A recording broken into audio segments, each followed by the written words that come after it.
It was pleasantly warm and sunny in London that day, which was a bit of a rarity. So, with the help of a certain not-so-imaginary friend, Isaac was able to finish his chores early and was allowed to go outside and play for a bit. Things started simply enough. The duo were back behind the house playing pirates, when Isaac spotted the neighbor's cat sneaking into the garden. "Yah!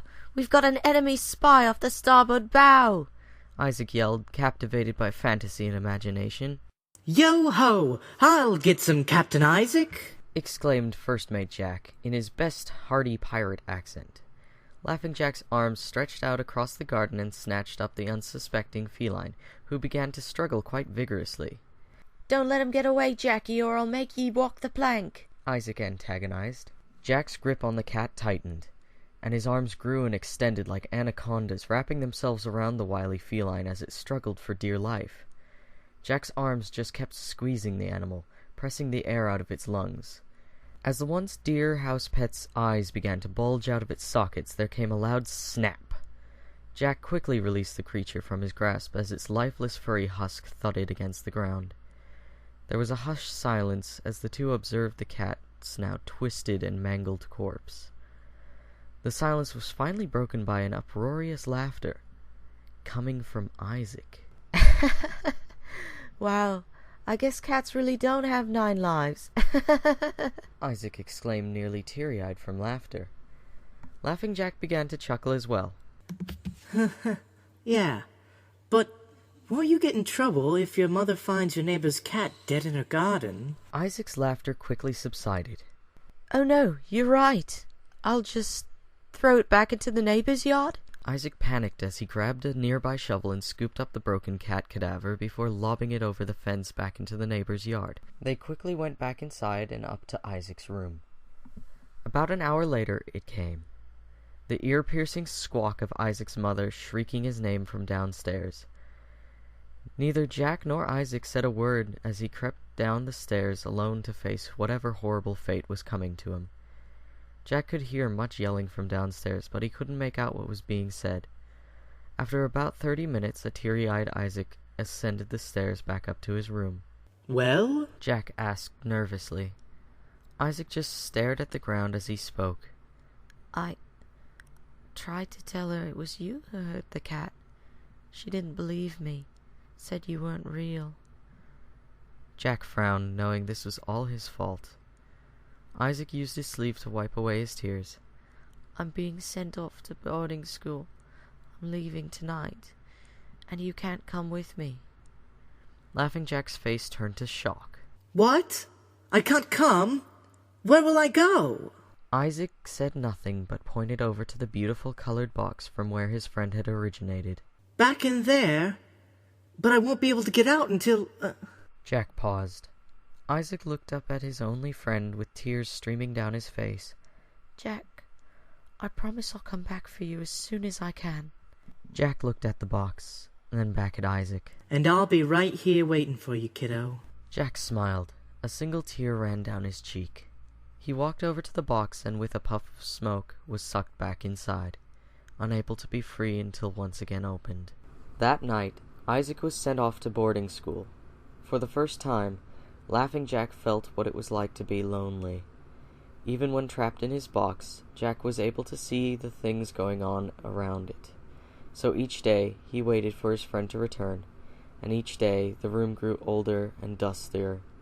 Laughing Jack's one purpose was to be Isaac's best friend for life, and now he had to wait day after day, month after month, to reunite with his special friend.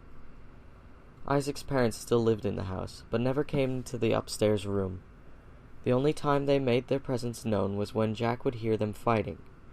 Still, Jack's life became one of solitude, loneliness, and disappointment. As the years went by, Jack's once bright, vibrant colors began to fade into a monochrome blur of pitch-black void and stark white emptiness. Trapped all alone, eternal and hopeless. 13 years had passed until the night Isaac's father came home particularly drunk, and got into an argument with his wife as per usual. Things escalated to physical violence once again, however this time, she didn't get back up. Isaac's father had beaten his wife to a dead, bloody pulp, and was sentenced to hang in the gallows the next day. With both his parents dead, this meant that the now 20-year-old Isaac inherited the dusty old house he'd spent the earlier half of his childhood in.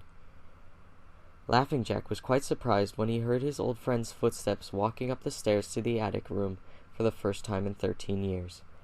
However, it was not the reunion Jack had hoped for. Isaac looked different. Not only was he older, but he also seemed to possess this odd, grim look on his face. No longer was he the hopeful and curious young boy Jack first met all those years ago. Jack eagerly awaited Isaac's releasing him from the prison he had waited in for so many years, but still Jack's box sat there, untouched and unnoticed on a shelf in the corner of the room with all the other dusty, unwanted knickknacks. Isaac had completely forgotten about his old friend, dismissed him as some sort of early childhood fabrication. Surprisingly, this made Laughing Jack feel nothing. He was hollow. 13 years of waiting and disappointment left the monochrome clown void of sorrow and self-pity. Jack remained in his box, colorless and without emotion. The next day, Isaac went off to work at his job as an upholsterer, doing furniture repairs for the good people of London. Jack waited in captivity. Hours later, a drunken Isaac returned home and stumbled up the stairs to his room. But this time he had a friend with him.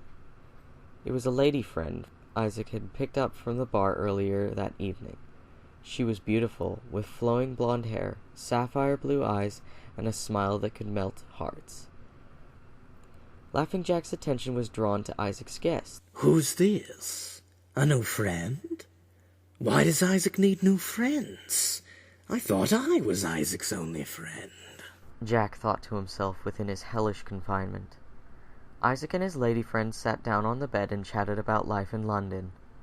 Isaac made a joke about the weather, and they both laughed. Laughing Jack hissed with envy over Isaac's new friend. Isaac and the girl looked deeply into each other's eyes as they leaned in for a kiss, locking lips with a passionate swirling of tongues in each other's mouths. Jack was perplexed by this strange display of affection, for he had never seen kissing before. As the kissing grew more intense, Isaac ran his hand along the girl's smooth thigh and up her dress. However, his guest just brushed his hand away. Isaac was persistent, though, and once again ran his hand along her smooth thigh and up her skirt, this time placing his hand on her silky undergarments. The woman took great displeasure with Isaac's sexual advancements and pushed Isaac away before delivering a hard smack across his face.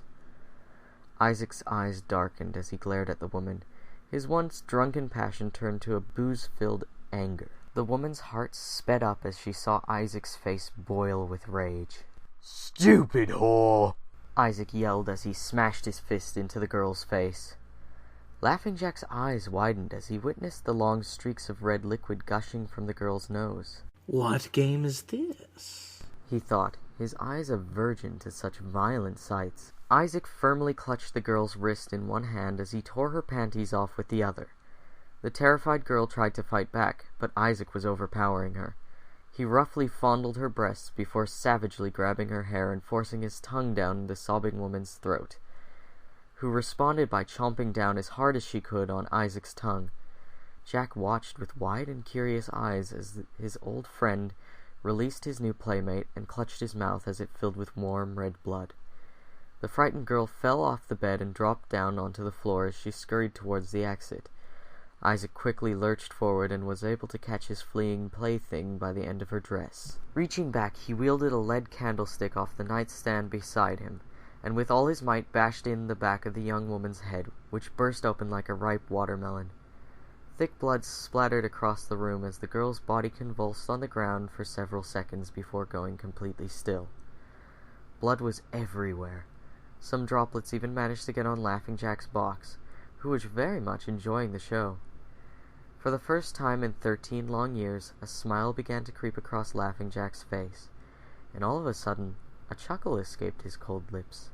Then another, and another, until Laughing Jack was cackling and howling with laughter inside his sealed box. What a wonderfully fascinating game.